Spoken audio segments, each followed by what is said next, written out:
You've got potential, Ethan, real potential, but you've got to show me some loyalty tonight. My name is Ethan. I'm 33 and work as a project manager at Ironspire Motors in San Antonio. Been there 4 years, worked my way up from junior analyst to running million-dollar accounts. The kind of guy who shows up early, stays late, and keeps his mouth shut when things get political. That evening at Lake Tahoe, something shifted in a way I didn't see coming. Vanessa Pike had been my supervisor for 18 months. Smart woman, aggressive in meetings, the type who could tear apart a budget proposal in minutes and rebuild it better. She'd hired me into the project management role after my previous boss retired. Always professional, always focused. Until that retreat. We were celebrating the biggest quarter in company history. Ironspire had landed 3 major contracts with automotive manufacturers, and my team had delivered every milestone ahead of schedule. The retreat was supposed to be a reward. Team building, strategy sessions, and a bonfire on the final night where everyone could unwind. I was standing near the fire, nursing a beer and talking with Jackson from accounting, when Vanessa appeared beside me. She'd been drinking. I could smell the wine on her breath and see the loose way she was holding her glass. "Ethan, walk with me," she said, nodding toward the dock. I figured she wanted to discuss the promotion rumors that had been floating around. Senior management had been asking about my availability for larger projects. Made sense she'd want to talk strategy before we headed back to the office. We walked to the end of the dock, away from the group. The lake was calm, reflecting the bonfire behind us. She turned to face me, closer than she normally stood during our weekly check-ins. "You've been doing excellent work," she said. "Really excellent. I've been watching how you handle pressure, how you manage client relationships. You're ready for the next level." I thanked her, told her I appreciated the feedback, and was eager to take on more responsibility. That's when her tone changed. "I could fast-track you to senior management," she said, stepping closer. "Skip the usual bureaucracy, but you've got to show me some loyalty tonight." Her hand touched my arm.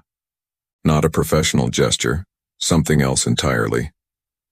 I laughed it off, made some joke about being too tired for serious career planning after a long day, and started walking back toward the group. She followed, but didn't say anything else. I thought it was just the wine talking. Figured things would be normal again Monday morning. I was wrong. I'd grown up in a family that believed in keeping your head down and doing good work. My dad spent 30 years as a machinist, never missed a day, retired with a pension and the respect of everyone in the shop. My mom taught elementary school for 25 years. They raised me to believe that hard work and integrity would carry you through any situation. Ironspire Motors had been my first real shot at corporate success. I'd started in the research division, analyzing market trends and competitor strategies. The work was solid, but I wanted something with more client interaction. When the project management position opened up, I'd thrown everything into the application process. Vanessa had been the hiring manager. She'd impressed me during the interview. Direct questions. No nonsense about company culture or team-building exercises. She wanted to know if I could handle difficult clients, manage competing deadlines, and deliver results under pressure. I could. She hired me within a week. The first year had been demanding but fair. Vanessa set clear expectations, provided the resources I needed, and backed me up when clients got unreasonable. She'd promoted me twice, increased my project load, and started including me in strategic planning sessions with senior leadership. I respected her, trusted her judgment. When other managers complained about micromanagement or unrealistic deadlines, I defended her. She was tough, but she was building something important in our division. The retreat had been her idea. She'd argued to the executive team that our division deserved recognition for the quarterly results. We'd brought in $47 million in new contracts, delivered every project on time, and maintained client satisfaction scores above 90%. She'd fought for the budget, planned the itinerary, and personally approved every detail, including the security system at the retreat center. Monday morning felt different the moment I walked into the office. Vanessa's assistant handed me a stack of project files without making eye contact. My usual 9 a.m. check-in with Vanessa had been moved to 2 p.m. without explanation. When I tried to access the client database, my permissions had been restricted. I figured it was a technical issue. IT problems weren't uncommon after company trips. People forgot passwords, systems got updated, access levels got shuffled around. I submitted a help desk ticket and waited. The 2 p.m. meeting lasted exactly 12 minutes. Vanessa handed me 3 new project assignments, each with deadlines that seemed impossible given the scope of work involved. When I asked about additional resources or timeline adjustments, she looked at me like I'd suggested something offensive. "These are the deadlines, Ethan, figure it out." The door closed behind me with more force than necessary. That evening, I stayed until 8 p.m. reviewing the project requirements, trying to understand how anyone could realistically complete that volume of work in the time allotted. It felt like a test. I assumed I was missing something. 3 weeks into what I now understood was systematic sabotage, the pattern became impossible to ignore. Every project Vanessa assigned came with impossible deadlines. Client meetings I'd scheduled were mysteriously canceled. Reports I'd submitted were returned with demands for revisions that contradicted previous feedback. The breaking point came during a presentation to Meridian Automotive, one of our biggest clients.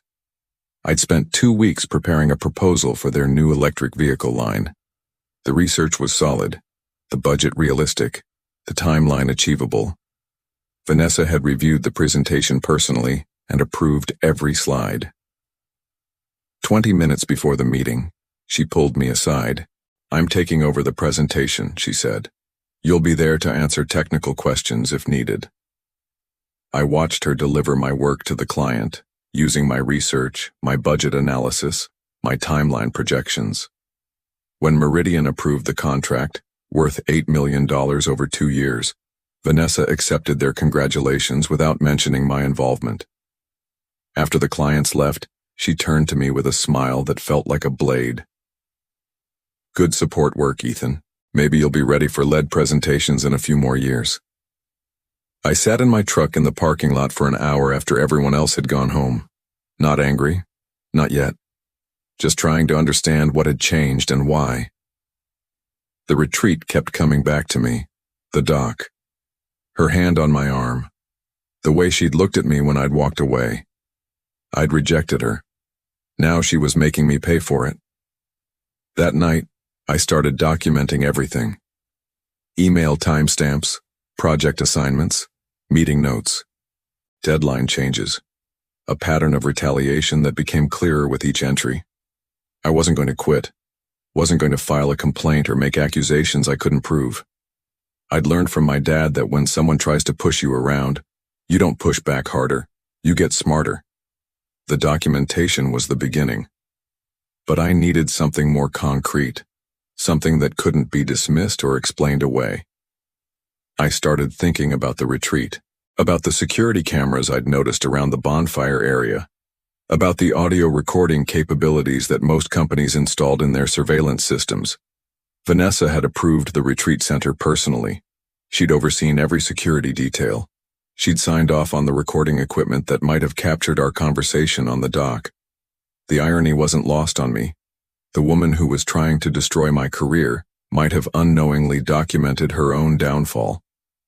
I made a phone call to an old friend who worked in corporate security, asked some general questions about retreat center surveillance systems, got the information I needed without revealing why I was asking. Then I sat down and wrote a very careful email to the retreat center's management company. I wasn't going to accuse anyone of anything. I was simply going to request access to security footage from a specific date and time for personal reasons related to a missing item. The truth would speak for itself. 4 weeks after the retreat, I decided to push back. Not aggressively, not emotionally. But I wasn't going to keep accepting impossible deadlines without at least trying to address the situation through proper channels. I scheduled a meeting with Human Resources. Patricia Caldwell had been with Iron Spire for 12 years, and she'd always struck me as someone who dealt with problems directly. I brought my documentation, email chains showing timeline changes, project assignments that contradicted previous work allocations, meeting notes that demonstrated the pattern of retaliation. Patricia listened carefully, asked specific questions, and took notes throughout our conversation. She was professional but concerned.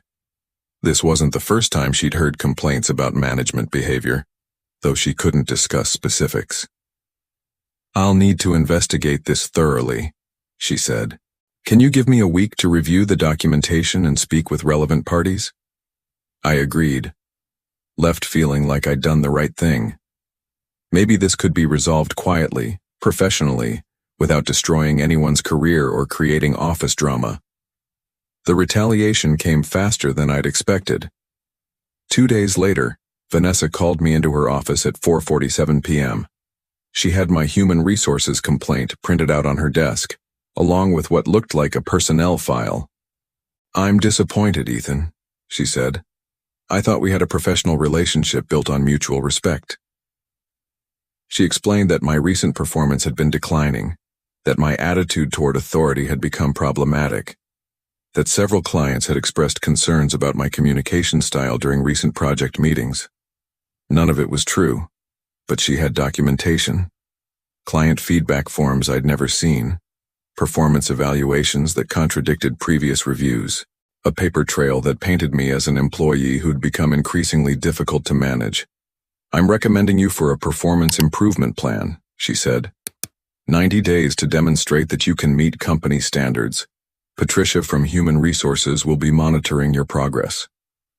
The improvement plan was designed to fail. Impossible metrics, contradictory objectives, deadlines that required working 18-hour days 7 days a week. When I asked Patricia about the reasonableness of the requirements, she explained that performance improvement plans were management tools designed to help struggling employees succeed. She couldn't override Vanessa's assessment. She could only monitor compliance with the plan. I was trapped, refused to sign the improvement plan, and I'd be terminated for insubordination. Accept it, and I'd be working under conditions designed to force my resignation or provide grounds for dismissal. I signed the plan, started working the impossible hours, met every unrealistic deadline by sacrificing sleep, personal time, and my sanity. For 6 weeks, I delivered everything Vanessa demanded, exactly when she demanded it. She kept moving the goalposts. Projects that met specifications were rejected for subjective reasons. Client meetings I'd prepared for were reassigned at the last minute. Email communications were mischaracterized in performance reviews. The psychological pressure was deliberate and relentless. She wanted me to break, to explode in a meeting, to send an angry email, to give her cause for immediate termination. I didn't break, but I wasn't winning either. During week 7 of the improvement plan, I received an email from the retreat center's security department. They'd located the footage I'd requested and were willing to provide copies for a nominal processing fee. Standard procedure for personal property claims. I paid the fee. Received a digital file containing 43 minutes of audio and video from the bonfire area on the final night of the retreat. The quality was better than I'd hoped. Clear audio, multiple camera angles, timestamp verification that would hold up in any legal proceeding. Vanessa's voice was unmistakable. The conversation was unambiguous. The timeline of retaliation was documented in her own emails and personnel actions. I had everything I needed. But I wasn't ready to use it yet. First, I wanted to see how far she was willing to go. The performance improvement plan was scheduled to end on a Friday. Vanessa called me into her office that Thursday afternoon with Patricia from Human Resources present. I brought my documentation showing completion of every requirement in the plan. Client satisfaction scores above target, project deliverables submitted ahead of deadline, metrics that exceeded company standards. Vanessa reviewed my file with the expression of someone who'd already made her decision. "While you've technically met the minimum requirements," she said, "your overall attitude and team collaboration skills remain concerning. I'm extending the improvement plan for an additional 90 days. Patricia looked surprised. Extension of improvement plans required executive approval and documented justification. Vanessa handed her a folder containing what she claimed was additional evidence of performance issues. I asked to review the evidence. Vanessa declined, stating that personnel evaluations were confidential management tools. I couldn't see the documentation being used to extend my probationary period. After the meeting, Patricia pulled me aside. "This is unusual," she admitted quietly. "Extensions typically require significant documented incidents. I'll need to review this with senior leadership." That weekend, I decided to dig deeper into what had happened. I'd been focused on my own situation, but I started wondering if this was part of a larger pattern, if Vanessa had done this before. I reached out to Trevor, a former colleague who'd left Ironspire 6 months earlier. We'd worked together on several projects before he'd suddenly resigned without explanation. I'd always wondered why someone would leave such a good position without having something else lined up. Trevor agreed to meet for coffee. He was reluctant to discuss his departure initially, but when I explained what I was experiencing, his demeanor changed completely. "She did the same thing to me," he said. "Almost exactly the same thing." Trevor had attended the previous year's retreat. Different location, same setup. Vanessa had approached him during the final evening reception. Similar conversation, similar implications about career advancement in exchange for personal loyalty. When he'd declined her advances, the retaliation had started immediately. Impossible deadlines, credit reassignment, performance improvement plans designed to fail. He'd lasted 4 months before resigning rather than face termination. "I should have fought it," he said. "But I didn't have proof. She was careful, always had justification for everything she did." He'd found another position, but the experience had damaged his confidence and reputation in the industry.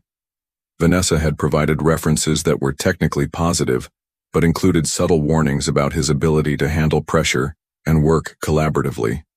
Trevor wasn't the only one. Over the following week, I made discreet inquiries and discovered 2 other former employees who'd left under similar circumstances. Both had attended company retreats. Both had experienced sudden changes in their working relationships with Vanessa afterward. The pattern was clear. Vanessa was using her position to proposition male subordinates, then retaliating professionally when they rejected her advances. She'd been doing this for at least 3 years, systematically driving away employees who wouldn't comply with her demands. Human Resources had never investigated because the complaints were individual and separated by time. Each case looked like isolated performance issues rather than coordinated harassment. But now I had something none of the previous victims had possessed: audio recording of the initial proposition and documented timeline of retaliation. I also had something else. The retreat center's security department had mentioned that their recording system maintained archived footage for 3 years for insurance purposes. Previous retreats might be documented as well. I wasn't just fighting for my own career anymore. I was fighting for everyone who'd been forced out by this woman's abuse of power. The plan I'd been developing became more comprehensive, more strategic. Vanessa thought she was untouchable. She'd been getting away with this behavior for years without consequences. That was about to change.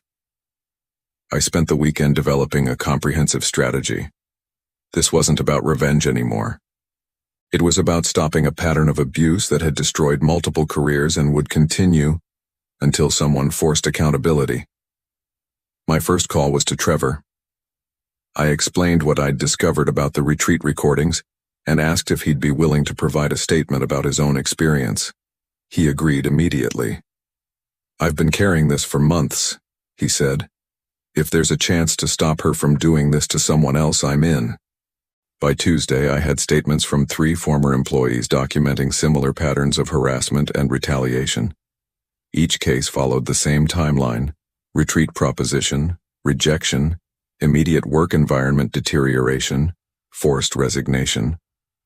The retreat center confirmed they had archived footage from previous years: 3 annual retreats, 3 documented instances of inappropriate behavior, all captured on security cameras that Vanessa herself had approved.